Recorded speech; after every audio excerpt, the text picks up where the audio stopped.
promosi 227, 22117, program studi akuntansi, mahasiswa aktif semester 5. Di sini saya mau menjelaskan tentang tugas UAS, yaitu teori akuntansi.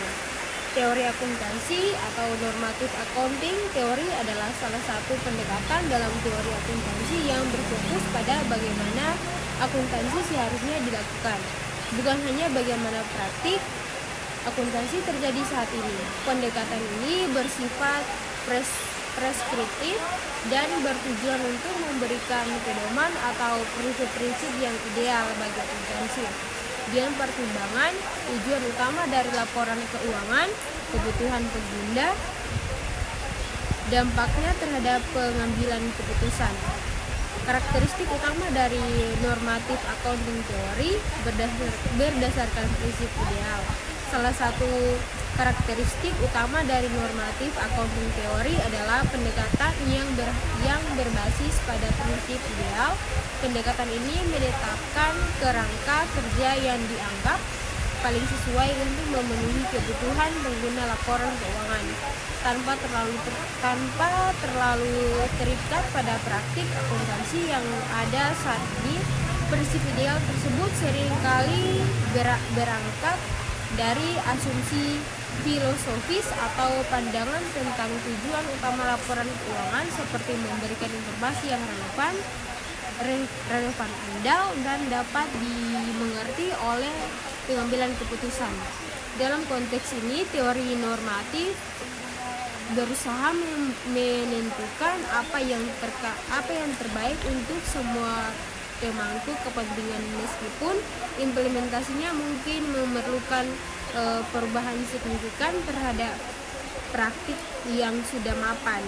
Pendekatan ini juga sering mencakup usulan standar atau pedoman baru yang bertujuan memperbaiki kelemahan dalam sistem akuntansi yang ada. Misalnya penggantian metode historical loss dengan fair. Volume accounting sering dipromosikan dalam kerangka teori normatif karena dianggap lebih mampu mencerminkan kondisi ekonomi aktual. Prinsip ideal ini didasarkan pada pandangan bahwa laporan keuangan tidak hanya mempresentasikan posisi keuangan perusahaan, tetapi juga harus memfasilitasi pengambilan keputusan yang lebih baik dan adil bagi berbagai pihak, termasuk investor, kreditur, dan masyarakat umum. Hal ini menentukan bahwa normatif accounting teori menggunakan pandangan jangka panjang untuk menciptakan praktik akuntansi yang relevan dan efektif. Fokus pada relevansi.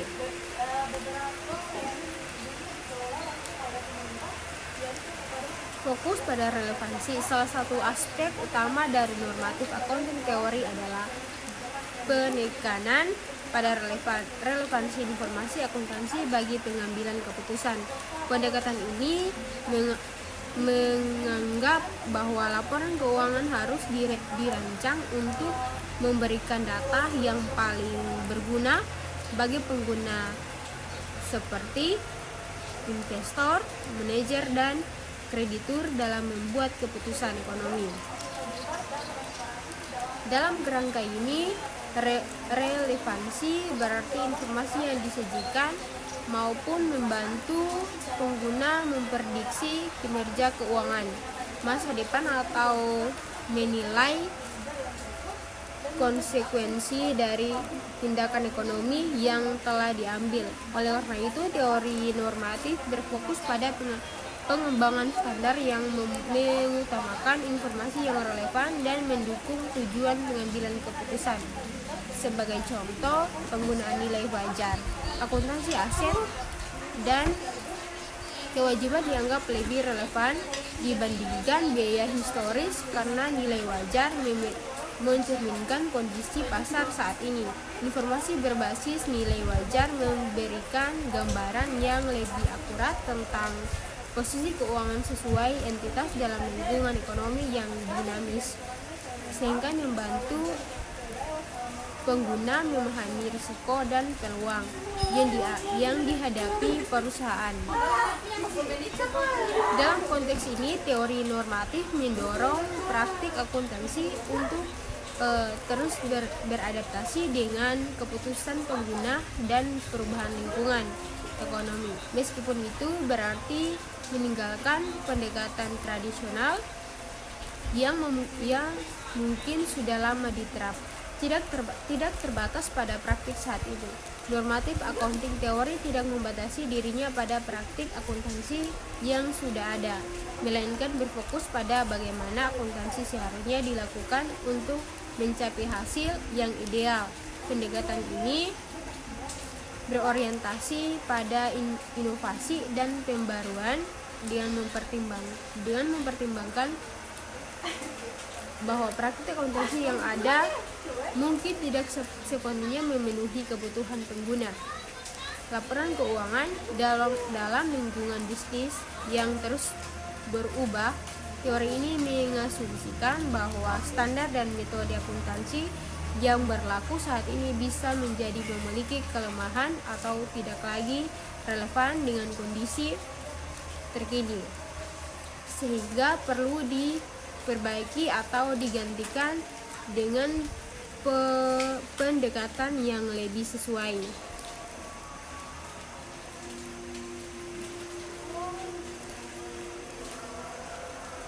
Perspektif entity teori dalam akuntansi. Entity teori atau teori entitas adalah salah satu pendekatan dalam akuntansi yang berfokus pada perusahaan sebagai suatu kesatuan ekonomi yang terpisah dan pemiliknya. Perspektif ini memainkan peran penting dalam membentuk bagaimana laporan keuangan disusun dan ditaswirkan. Teori ini menganggap bahwa perusahaan memiliki eksistensi sendiri yang independen, sehingga segala aset, kewajiban, pendapatan, dan beban yang dimiliki atau dihasilkan oleh perusahaan adalah milik perusahaan itu sendiri, bahkan milik pemiliknya. Hal ini berarti bahwa perusahaan dapat bertindak sebagai subjek hukum yang dapat memiliki aset, mengakui utang, serta melakukan transaksi tanpa campur tangan langsung dari kepentingan pribadi pemilik. Dan demikian, laporan keuangan dalam pendekatan ini berfokus untuk mencerminkan kondisi keuangan dan kinerja perusahaan sebagai salah satu kesatuan terlepas dari hubungan dengan pemilik atau pemegang saham. Pendekatan ini juga memiliki implikasi besar dalam cara informasi keuangan disusun dan digunakan. Misalnya, investasi pemilik dianggap sebagai kewajiban perusahaan kepada pemilik, serupa dengan kewajiban kepada kreditur. Dividen yang dibayarkan kepada pemegang saham tidak dianggap sebagai beban, tetapi sebagai pengurangan ekuitas perusahaan. Perspektif ini bertujuan memberikan informasi yang relevan bagi berbagai pihak yang berkepentingan dengan entitas seperti investor, kreditur, dan manajer, dengan fokus pada entitas sebagai pusat perhatian. Teori ini sangat cocok diterapkan pada perusahaan besar atau perbedaan hukum di mana kepemilikan tersebut luas dan penting untuk menjaga pemisahan yang jelas antara perusahaan dan pemiliknya. Prinsip utama entiti terpisah. Perusahaan dianggap sebagai entitas ekonomi yang independen dari pemiliknya. Ini berarti bahwa aset, kewajiban, pendapatan, dan bebas perusahaan adalah milik perusahaan itu sendiri, bukan milik pemiliknya secara langsung. Yang kedua, fokus pada perusahaan. Laporan keuangan disusun untuk mencerminkan kondisi keuangan dan kinerja perusahaan sebagai entitas tanpa memandang kepentingan individu pemilik atau pemegang saham. Prinsip fokus pada perusahaan dalam entity teori menegaskan bahwa penyajian laporan keuangan harus memprioritaskan entitas perusahaan itu sendiri, bukan individu pemilik atau pemegang saham perusahaan. Bila sebagai subjek ekonomi yang independen, sehingga laporan keuangan bertujuan untuk menggambarkan kondisi keuangan dan kinerja bisnis entitas tersebut secara objektif.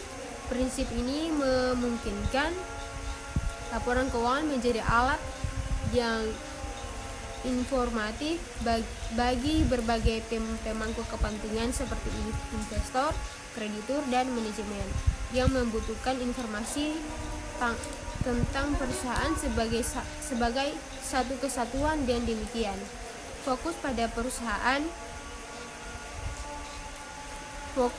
perusahaan menjadikan laporan keuangan lebih relevan dan dapat diandalkan oleh berbagai pihak yang berkepentingan. Dalam praktiknya, fokus ini berarti semua transaksi aset, kewajiban, pendapatan, dan beban yang dicatat dalam laporan keuangan adalah milik dan tanggung jawab perusahaan. Terlepas dari kepemilikan atau struktur modalnya. Sebagai contoh, jika perusahaan memperoleh laba tersebut tetap berada dalam kendali perusahaan sampai didistribusikan seperti melalui dividen kepada pemegang saham. Demikian pula beban yang ditimbul dianggap sebagai pengurangan sumber daya perusahaan, bukan beban pribadi pemilik. Pendekatan ini menciptakan pemisahan yang jelas antara entitas perusahaan dan individu yang terlihat di dalamnya, sehingga mempermudah penilaian terhadap kinerja perusahaan secara keseluruhan tanpa terhistoris oleh kepentingan pribadi. Yang berikut, akuntansi ekuitas. Dalam teori ini, ekuitas pemilik dianggap sebagai kewajiban perusahaan kepada pemilik. Dengan kata lain, dari perspektif entitas, investasi pemilik dipandang sebagai klaim terhadap aset perusahaan, mirip dengan klaim kreditur. Prinsip akuntansi ekuitas dan entitas teori menekankan bahwa ekuitas pemilik dipandang sebagai kewajiban perusahaan kepada pemiliknya. Yang keempat, pengambilan keputusan. Entity teori berfokus pada memberikan informasi yang relevan kepada berbagai pemangku kepentingan, termasuk manajer, kreditur, dan investor yang tertarik pada kinerja perusahaan secara keseluruhan. Agensi teori adalah konsep dalam ekonomi dan manajemen yang menjelaskan hubungan antara prinsipal atau memberikan wewenang dan agen. Pihak yang diberi wewenang untuk bertindak atas nama prinsipal. Teori ini sering digunakan dalam konteks perusahaan, di mana prinsipal adalah pemegang saham dan agen adalah manajer atau eksekutif perusahaan. Elemen utama agensi teori. Agensi teori adalah teori yang menjelaskan hubungan antara pihak yang memberikan wewenang untuk bertindak atas nama prinsipal. Teori ini bertujuan digunakan dalam dunia bisnis dan keuangan yang memahami interaksi antara pihak dan manajer atau eksekutif perusahaan. Fokus utama teori ini adalah mengidentifikasi dan mengelola konflik kepentingan yang dapat muncul karena prinsipal dan agen memiliki tujuan yang berbeda. Konflik dalam hubungan ini dikenal sebagai agensi problem, di mana agen mungkin bertindak demi kepentingan pribadinya, tidak selalu sejalan dengan kepentingan prinsipal. Misalnya, manajer perusahaan mungkin mengambil keputusan yang menguntungkan dirinya sendiri, seperti menetapkan gaji yang lebih tinggi, meskipun hasil tersebut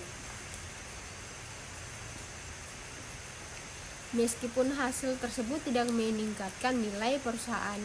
Untuk mengatasi masalah ini, Prinsipal biasanya mengeluarkan biaya pengawasan atau memberikan insentif berbasis kinerja agar agen bertindak sesuai dengan kepentingan prinsipal. Dalam konteks akuntansi dan keuangan, agensi teori menjadi dasar utama praktik seperti pelaporan keuangan,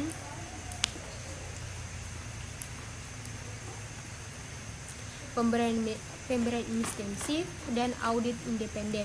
Laporan keuangan digunakan oleh prinsipal untuk memantau kinerja agen, sementara audit memberikan jaminan bahwa informasi yang disajikan dapat dipercaya. Dengan menerapkan mekanisme ini prinsipal dapat meminimalkan konflik kepentingan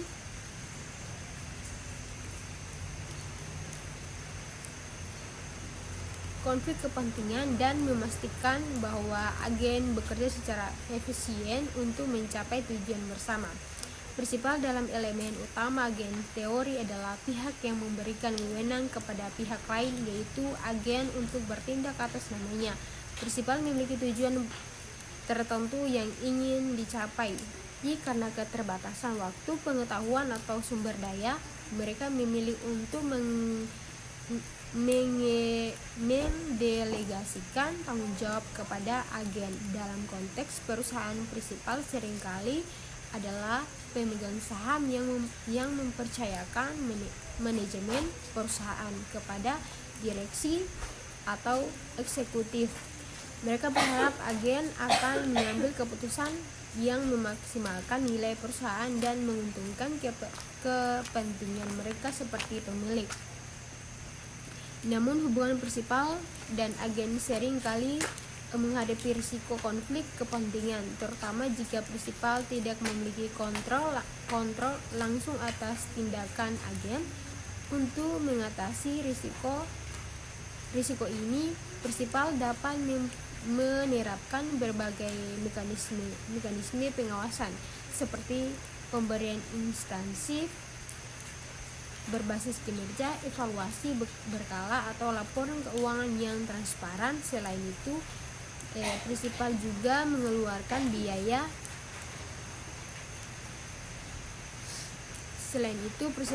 mengeluarkan biaya monitoring untuk memastikan bahwa agen bertindak sesuai dengan tujuan mereka. Dengan demikian, memahami peran prinsipal dalam agen teori organisasi dapat mengelola hubungan prinsipal agen secara lebih efektif guna meminimalkan konflik dan meningkatkan kinerja bersama.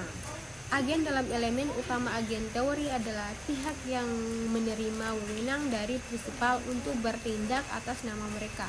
Agen memiliki tanggung jawab untuk melaksanakan tugas atau membuat keputusan yang sejalan dengan tujuan prinsipal.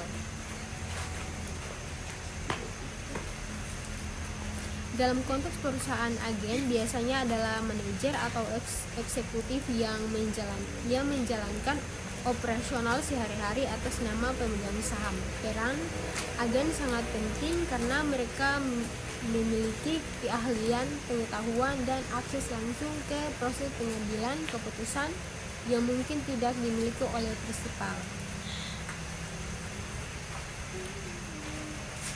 Yang berikut, signaling teori. Signaling teori adalah teori yang menjelaskan bagaimana satu pihak memberikan informasi kepada pihak lain, mengurangi ketidakpastian dan asimetri informasi dalam pengambilan keputusan. Teori ini pertama kali diperkenalkan dalam situasi di mana satu pihak memiliki informasi yang lebih banyak atau lebih baik dibandingkan pihak lain. Sinyal digunakan sebagai alat komunikasi yang kredibel untuk menyampaikan informasi yang tidak terlibat secara langsung. Dan demikian, signaling teori memainkan peran penting dalam membangun kepercayaan dan meningkatkan transparansi antara pihak-pihak yang terlibat. Dalam dunia bisnis dan akuntansi, signaling teori sering digunakan untuk menjelaskan bagaimana perusahaan mengkomunikasikan kinerja dan prospek mereka kepada investor dan pemangku kepentingan lainnya.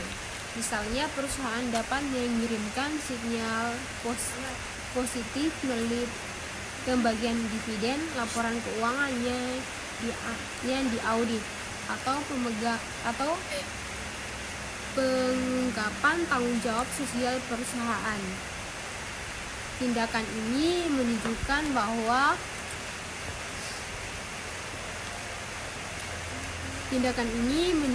bahwa perusahaan memiliki keuangan yang stabil, tata kelola yang baik, dan prospek yang menjanjikan, sehingga meningkatkan kepercayaan investor.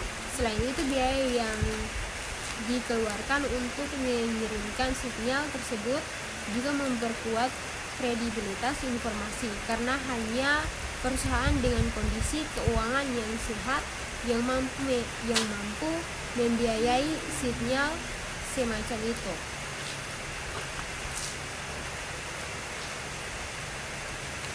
Dengan cara ini, signaling teori membantu mengurangi ketidakpastian dan mendorong pengambilan keputusan yang lebih baik. Mungkin itu saya dari saya. Assalamualaikum warahmatullahi wabarakatuh.